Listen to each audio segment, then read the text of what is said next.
and he's going through my numbers, and it wasn't good. And what was incredible was his only answer was lose weight or we'll have to put you on a statin. And that was it. Welcome to another episode of the Seven Figure Journey podcast, where we explore the ins and outs of the seven figure journey. We're excited today to have Tracy Gapin on with the Gapin Institute. So excited to have you come and share some insights and learn with our community. Welcome to the show, Tracy. Oh, thanks so much, David. Glad to be here with you today. Uh, Tell us just like a little bit, what is it you do? What do you serve? What And do then I how'd you get do? started? Yeah, sure. Yeah. So at the Gapin Institute, we work with high performing leaders. So we work predominantly with founders, entrepreneurs, executives, athletes, retired athletes, high performing leaders. And we'll talk about men versus women, but for short story for now is both. Who want to optimize their health, optimize their performance, focus on longevity, and most of the common complaints that we will focus on will be energy, around mental focus and acuity and cognitive function, around weight loss, body composition, that sort of thing, around recovery, sexual performance, or how do I just live better, live longer, sort of stuff. So, are you talking doctor level because you've got an MD after your name, or are you talking like sports fitness sort of Great, great exercise question. level? Yeah. So my background really tells that story. So I started as a traditional urologist. I spent almost 25 years in traditional healthcare as a board certified urologist. I was in a busy group practice here in Sarasota, Florida, and I was doing bread and butter urology for many years, treating kidney stones, treating infections, treating enlarged prostates and prostate cancer, you name it. Always had a very strong interest and focus on men's health. That was really my niche that I centered around. I was a pioneer here locally in the sense that I launched the robotics program. I did the first two robotic prostatectomies. I did the first MRI guided prostate biopsies, which has now become standard of care. I did the first few HIFU cases, a minimally invasive treatment for prostate cancer here as well. So I've always kind of been pushing the boundaries. How can I do things a little different? How can I do things a little better? And about halfway through my urology career, I ran into some serious health issues where I was massively overweight. My lipid numbers were sky high. I was not sleeping well, stressed out, felt like crap, not taking care of myself, like the typical doctor you can imagine. And I didn't have the answer for myself, even though I was this men's health expert. I didn't have any answers, and so I went to a concierge doc and had my first physical ever at the age of 40, and it was a humbling, unnerving experience to face your own mortality. When I remember very clearly sitting there on that cold exam table with no clothes on but this thin little paper gown, and he's going through my numbers, and it wasn't good. And what was incredible was his only answer was lose weight or we'll have to put you on a statin. And that was Mhm. it. And I was like, well, holy shit, like there has to be more to it than that, but I don't know the answer either. And so faced with my own sheer selfish, fear of mortality is what got me to start studying. And I found this entire new world of health optimization, epigenetics, which is the science of how our genetics are affected by lifestyle and environment. Started studying hormone therapy, hormone optimization, which they never teach you in medical school. Started studying nutrition, they never teach you. Sleep optimization, stress is how much stress affects your life.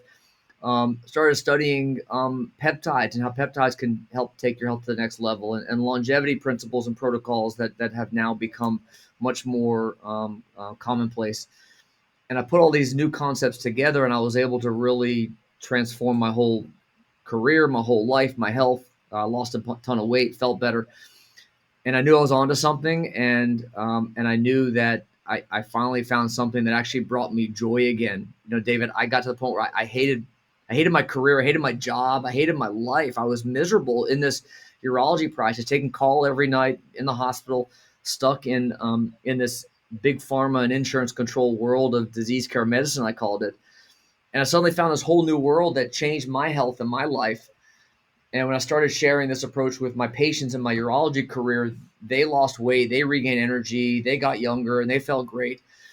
And I was like so compelled by this that I had to follow my heart and my passion. And so I have an entrepreneurial spirit that started when I was selling candy out of a locker in middle school, that I had suppressed somehow. And I knew that I wanted to launch a business around this and no longer be beholden to the insurance world of disease care medicine.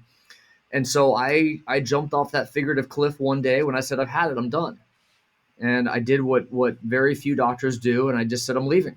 And I gave my partners 1 year notice, and I built out what the Gapin Institute, and we launched back in started in 2019, but we actually opened our doors in 2020, and it's been amazing.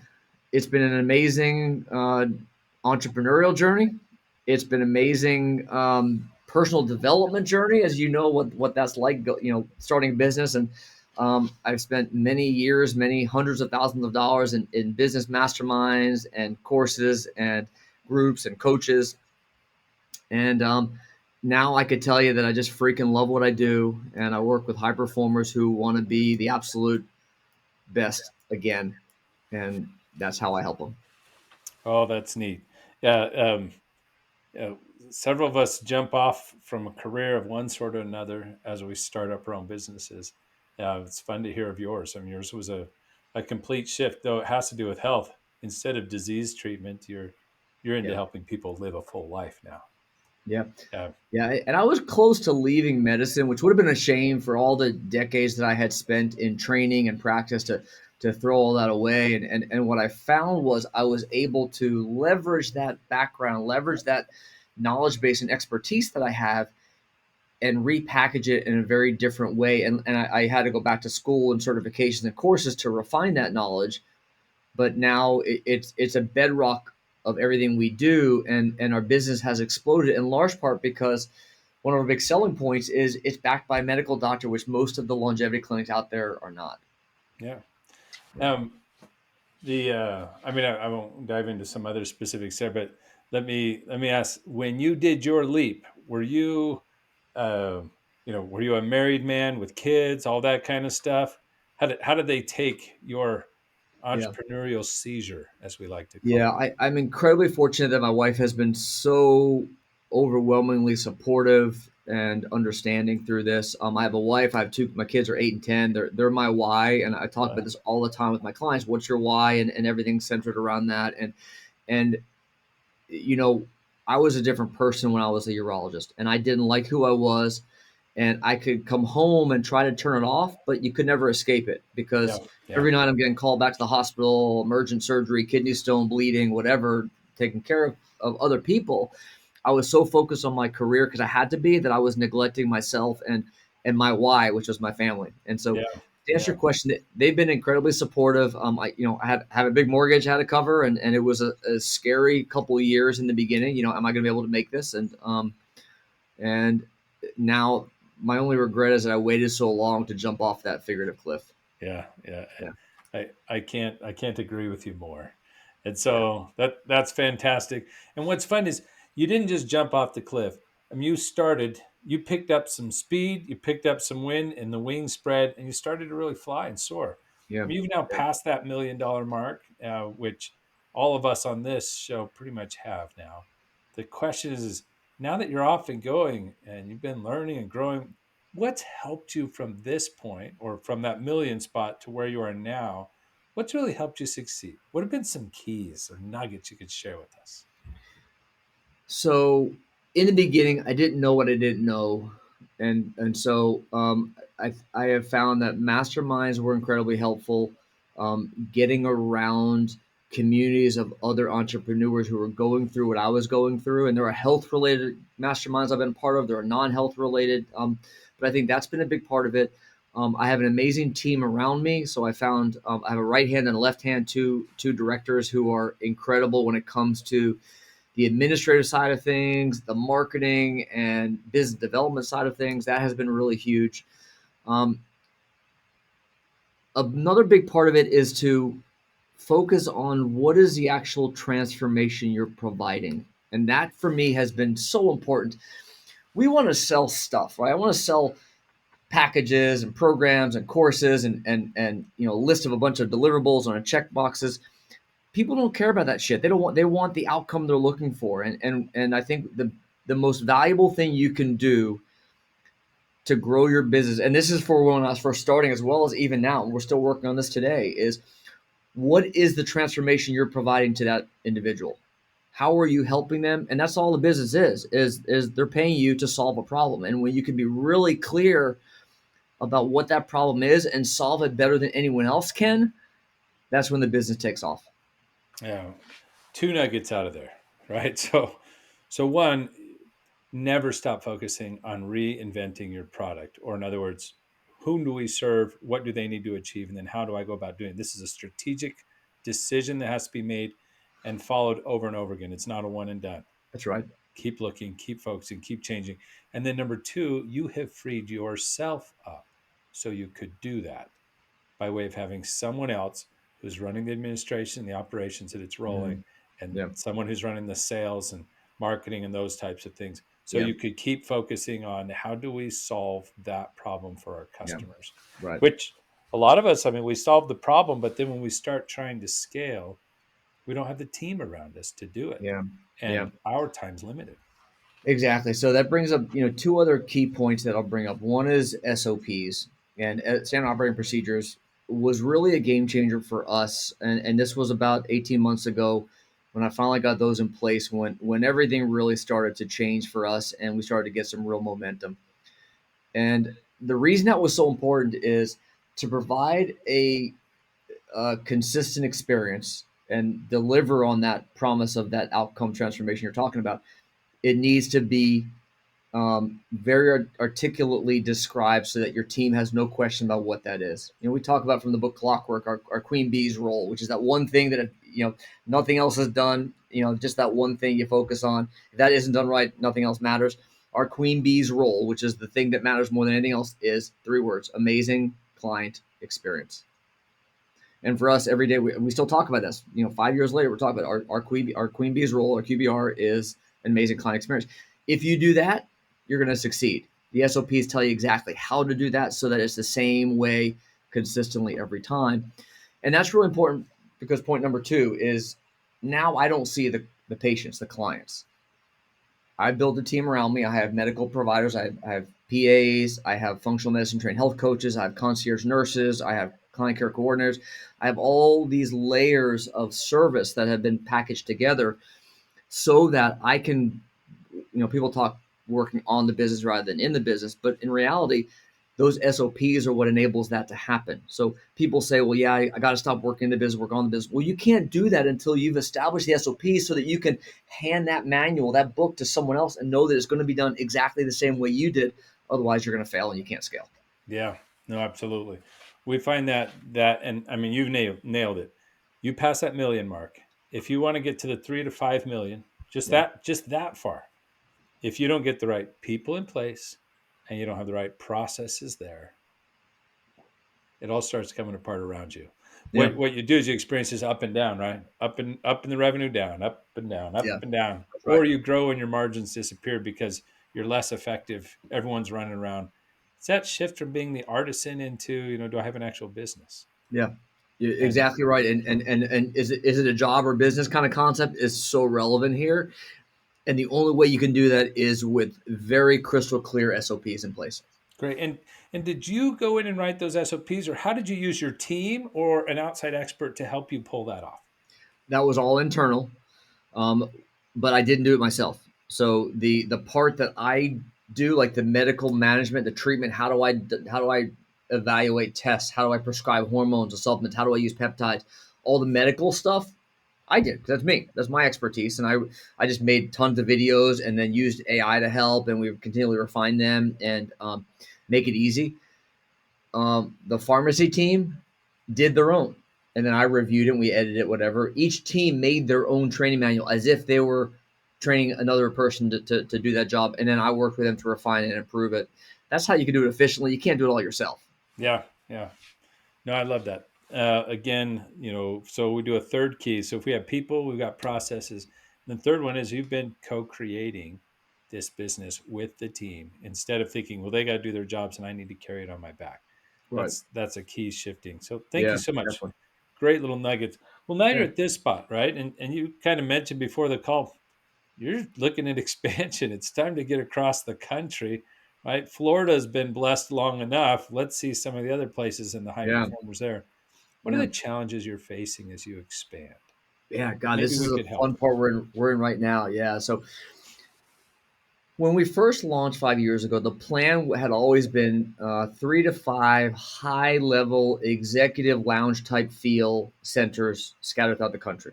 And it was East Coast, West Coast, Central, maybe somewhere Northeast. And that was where we started. And then we're like, well, we can go to 20 locations, 30 locations, 40, so we started thinking of mass locations. But I think what's important when you scale it is to really focus on our business model and how do you actually generate revenue. So for us, we have high level programs, and our programs are uh, we've been told they're underpriced. So these are going to go up, but they're 10K, 15K, and 25K for a year long program. All right, and we're about to introduce a 50K offer pretty soon here as well. But those programs are for anyone in the country, and they will fly down here to see us and have what's called Launch Day, this amazing 1 day badass executive health experience where we do imaging and labs and genetics and medical exam and coaching and all kinds of wearable tech application. And it's an amazing day that we've, again, amazing client experience is the backdrop of all that. What we found is that guys will fly here, and I say guys, we serve men and women. I have a women's health team and the men's health team now, although my focus is always men's health. But clients will fly down here from New York, Wisconsin, even Oregon and Minnesota and Idaho, and they'll fly down here for that 1 day because they know it's going to be an amazing experience, and we deliver on that promise. Then they go home, and everyone's now very comfortable with this hybrid model of health now, where we can do it all via telehealth, via Zoom or Google Meet. We'll do follow-up visits with the medical team and the coaches. So that works. So with that model in place, we don't need 20 locations. And so for us, the building multiple locations, we're looking at Naples, Florida, and West Palm and Orlando. And we don't need all those places because people are already willing to fly here for that one-time visit to get started, and then everything else is virtual anyway. So for us, the challenge first was, really owning our business model, not deviating from that, and how can we best serve our clients? And the way to do that is just to have them geographically separated. And so that's why I'm avoiding California for now, for all the politics and bureaucracy and BS of California. But Arizona, specifically the Scottsdale area where you are, is an amazing area for health and wellness and longevity. And I'm there on all the business groups I'm a part of, happen to have their meeting there every time. So I love the area. So Scottsdale is our target. And so the challenge now with that is, how do I deliver the same experience there as we do here when I'm here? Yeah. And how do Yeah, we do that absolutely. consistently? Yeah, Uh, and you've already solved the standard operating procedures. It's not that. right. There's something more, right? It's like I've got the structure. It's the That's soul perfect. I'm worried about, That's right. right? That's right. And it's really the people. And so Yeah. this is something that I'm learning through I'm in Vistage and I'm in a couple masterminds. I'm a business coach, and they're all from different directions. Tell me the same thing. It's how do you consistently um, create the culture? Yeah. And so we have been so focused here at Gapin Institute here in Sarasota on our cult. What's our culture? What are our 5 core values? Every week we're talking about them and giving examples how you apply that in practice. It's making sure that we have the exact same thing there. And how do I have someone oversee and manage that and be sure that doesn't fall apart? Fall apart. Absolutely. Yeah, And let me ask you the second question. Do you have anyone from Florida that's willing to relocate? So can you transplant so yeah, you great have the question. same DNA moving? Yeah, I have a client of mine, a billionaire next. He lives next door to me actually, and I'm like his peasant, and he's a client of mine, and we were talking about this exact same thing, and he brought up a situation where he was selling one of his companies that he bought and sold was selling hearing aids, and they had one location in New York that was killing it, and another location in New Jersey that was terrible, and they're about to go out of business. So he did what you said, what you suggested. He took one of the best person from New York and moved him to New Jersey, and guess what happened? It's a hit and miss. It depends. There's other things. New Jersey took off, and New York fell apart. Oh, you had the guy move, then not He had the right. any person. He had their best. Yeah, and so you know that's a great example of how I think it's a delicate maneuver, and so anyone that I remove from our close knit team here would be a big loss locally.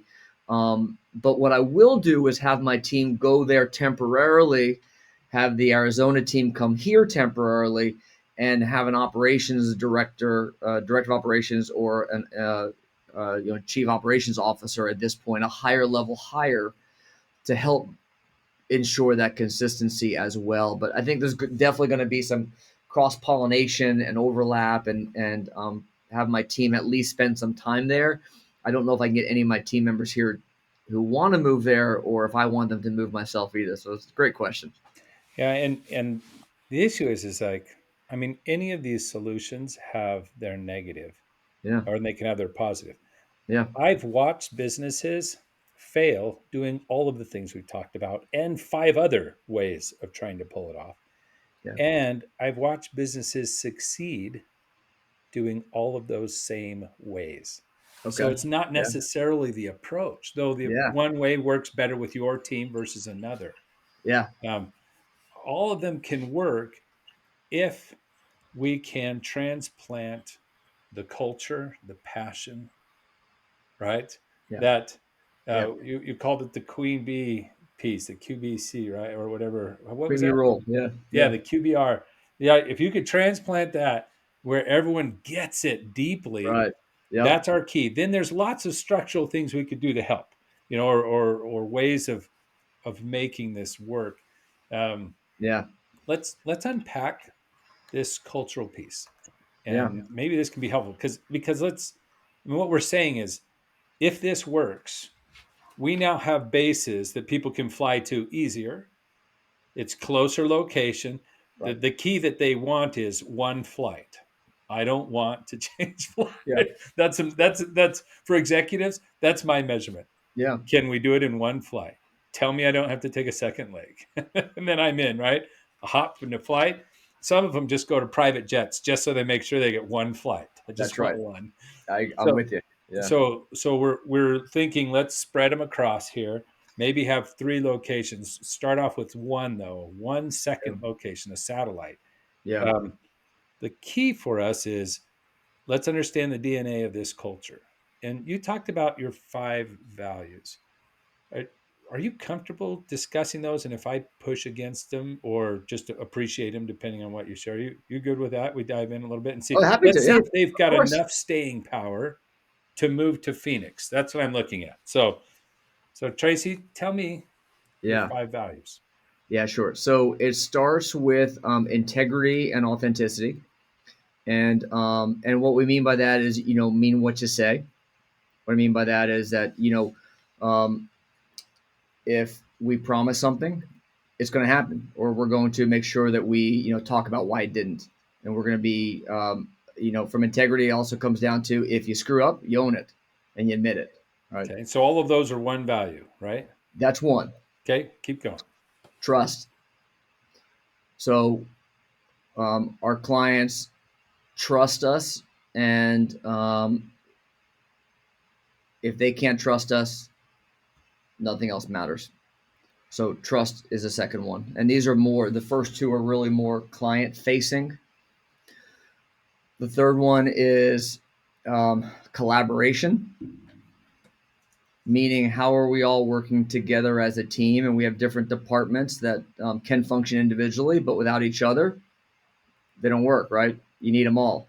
And so how does everybody work together to ensure an outcome? So that'd be number three.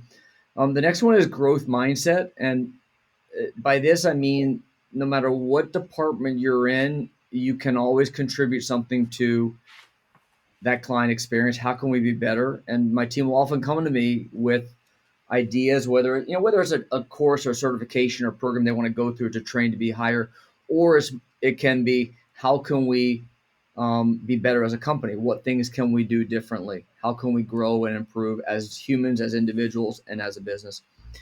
And then finally, excellence. For me, the probably the biggest one in my mind is excellence, and that is everything you do has to be the absolute best of your ability. Okay. And so those are the five. Great. Here's the. I mean, we get to be real here. As long as you're ready to play, let's play. I I think those are good values, but I'm going to call them table stakes of business.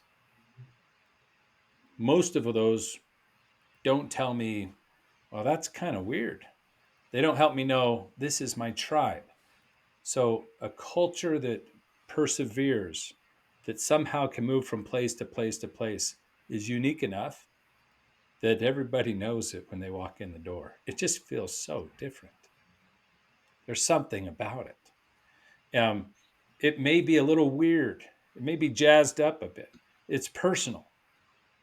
It doesn't always belong on anybody's wall that they would stick for their values. I'm not saying what you listed were bad values to live by. I'm not saying that at all. But I'm saying they didn't tell me much about Tracy's soul or what really makes you tick or what makes your collective group tick. Let me see if I can give some examples on here. Let's say on the transparency. What if just that one, if that was so real to you that, I mean, it's in all of your life. It's with your kids. You've got two kids, transparency just all over. They share everything, even if you're You like, mean the integrity and authenticity one? oh, The I'm first sorry, one? integrity, authenticity, Yeah, it's okay. where Yeah, where you're kind of sharing that insight of what's there. If it was taken to a level of like radical transparency or or like yeah, yeah, you where you're like, well, what do you mean by that? I mean, what I mean yeah, is, one, you're willing to tell the boss you're wrong. yeah, Two, you're okay walking around with all your numbers visible at all times. People know if you're yeah, failing or not or yeah, winning. They know the whole mess. It's so visible yeah, because you want it that way. yeah, Because that's the way you do work. That's you want yeah, everyone to see it and to give feedback, and yeah, you take nothing personal. And there's a lot of people be like, I never want to work in a place like that. That sounds awful. I yeah, hate being judged yeah, that way. I don't want people to see you like, great, don't come here. yeah. No, I absolutely love your comments. Very constructive and helpful. You know, one of the things that we do with this that I think is, and I just gave obviously a quick summary of each of Yeah, them. yeah, I got it. I could spend forever on them. Every week, every Tuesday morning, we will have our team describe how they exemplify I these love core it. values in their daily life. So for me, for example, the integrity and authenticity, you know, we have three levels of our program I just described earlier. Yeah, And I will very often I had 5 consults earlier today, literally, and I would tell the guy, I really think you'd be fine with this the bottom one. That you don't, you know, we have this awesome badass platinum program, 25K. You don't need that. The 10K is all you're looking for. And so being open and true like that to me is an example that I give that we can all give of how can you be authentic and real. Like this is who I am, and they've seen me cry yeah. over I, my I kids think probably. I think these are key things, Yeah, and I hope the listeners caught on to that. It's not enough to have the values. It's what Tracy's doing on the weekly. The different team members are sitting there and celebrating them. yeah, So those are going to be key to keep the essence of who you are right, standing out. yeah, But I want to make sure that everyone in Scottsdale who's hired is at the same level of intensity around your hmm, values as you are. yeah, And the more clear you can get, and the more obvious that this is unique for the Gapin Institute versus all the other people who say right, that right, they trust, that they're authentic, that they're collaborative, that they, I'm just kind of excellence, right? Growth mindset. yeah, Everyone else who says they're that, you don't understand. yeah. It's different here. Let me show you. I Right. And like so it could be that you use the same words, but that each of your stories, just like the one you just shared, that they're on there. And when I say there, like the job posting, yeah, that they're on the great job idea. posting, that they get to read the story and they see you talking about it. They see an employee sharing a video about it. And they're like, this is kind of a weird place. That's a great Did, idea. did that Yeah, person really just tear up about one of their core values? yeah, And some are going to lean into that and say, wow, do I finally get to be my whole self when I come to work? So if you can imagine really advertising for your future prospects these core values and maybe a purpose, and you've got a bit of a purpose, you've got a drive. Tell me what yeah, that drive is again. And I know you talked about a customer value proposition. There's a purpose above the customer value proposition. There's something that says, I'm always going to serve this. Yeah. Yeah. So, and we have our vision and mission just to have that documented. Our vision is to reimagine health and human performance. Our mission is to help a million high performing leaders be their absolute best again, or so they could be the best version of themselves. I mean, we have a lot of different ways of presenting it depending on where we're, website stuff and whatever. But my mission is honestly to transform men's health, and for me, it's about to be very raw here, I had a shitty childhood, and my dad sucked, and he wasn't around, and my parents divorced when I was young, and I grew up without a father figure.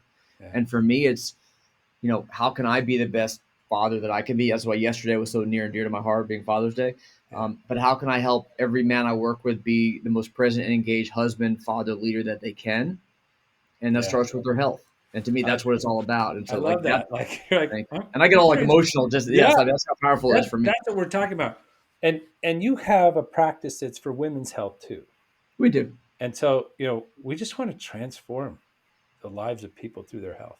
Yeah. Just want to transform, Yeah. not make it better, transform. We're Yeah. going to transform lives. And Mm-hmm. that's just that.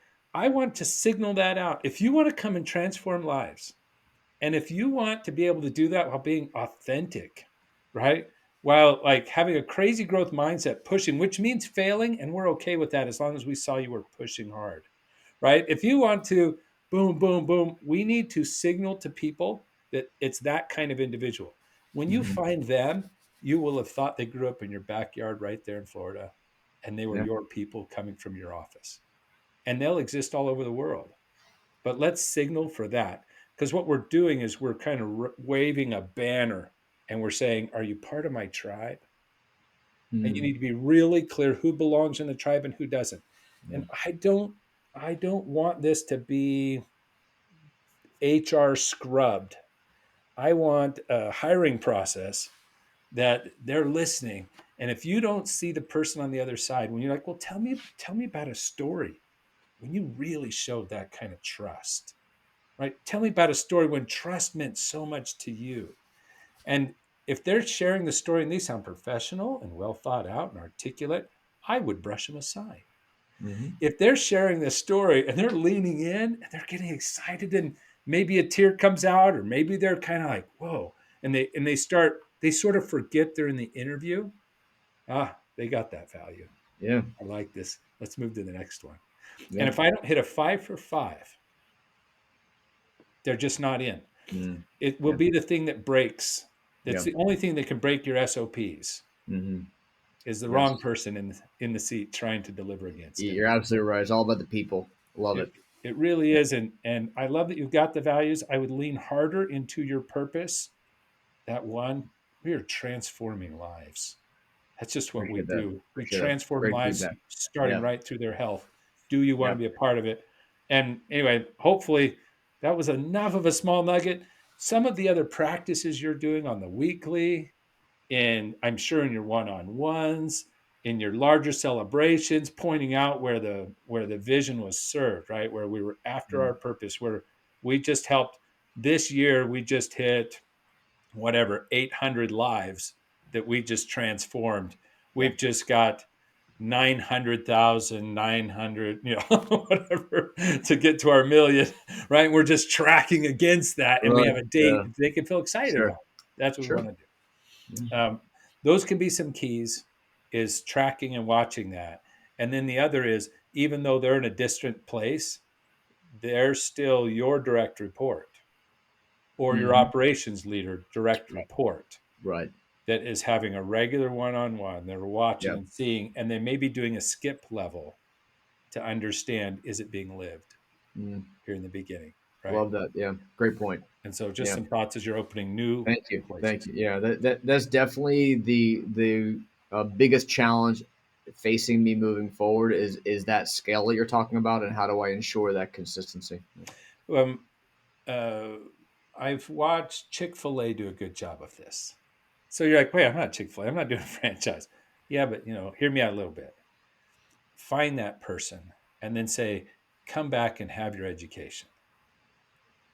And here's what we're going to do. We're going to take 2 months. I want you to come and be here. It could be 1 month, go home for a week. come Yep. back another month. But I Yeah. want you to be here and live here and be engaged.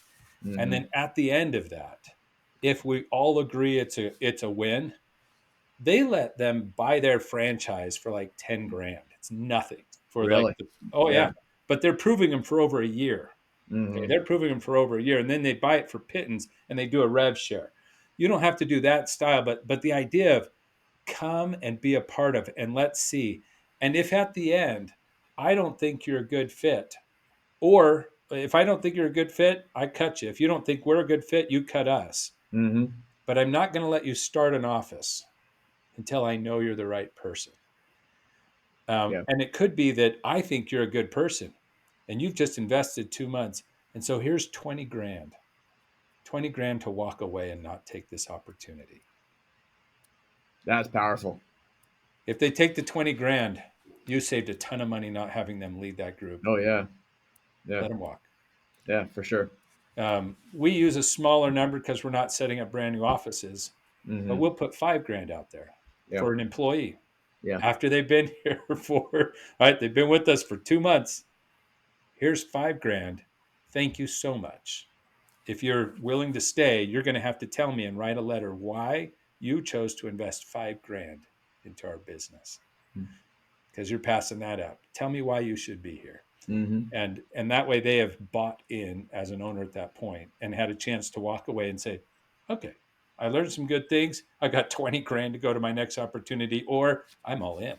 Yeah. These are my people. This is my tribe. Hmm. So a few thoughts, maybe to push it just one more step. Tracy, great questions. Great to have you on, and wonderful insights you shared throughout. Thank you for joining us. How would Absolutely. people get in touch with you? Because we have a lot of high powered, moving forward executives, entrepreneurs. How Yeah, do they thanks so much. use Gapin Institute? Yeah, so you can check out the Gapin Institute to get more information about our services. My personal email is doctracy, D-O-C, Tracy, no E, at gapininstitute.com. But if you want to learn more about our services, one thing you can do is check. We have an opt-in that we use whenever I do, health-related podcasts. Is text the word health to 26786, and we give out a high-performance health handbook, which is 15 strategies and tactics that you can use to optimize your health starting today. It's a one-pager. And I recommend any business should have free downloads like that as a source of attracting leads. And so we have that with obviously automation funnel behind it. But that'd be a good way if anyone wants to see more about our services and kind of our back end of how we run that funnel as well. And we have a health advisor who'll reach out if you want him to give him more information as well. Great. So it was text health at 26786. 26786, text the word health, HEALTH. That's right. Tracy, thanks again for being part of the Seven Figure Journey podcast today. That wraps up our episode. If you found value in it, please like, share, give it to other seven figure business owners as a gift so they can learn and grow and have a community to help them move forward. Uh, keep striving, keep learning, keep growing, and keep caring. Until next time.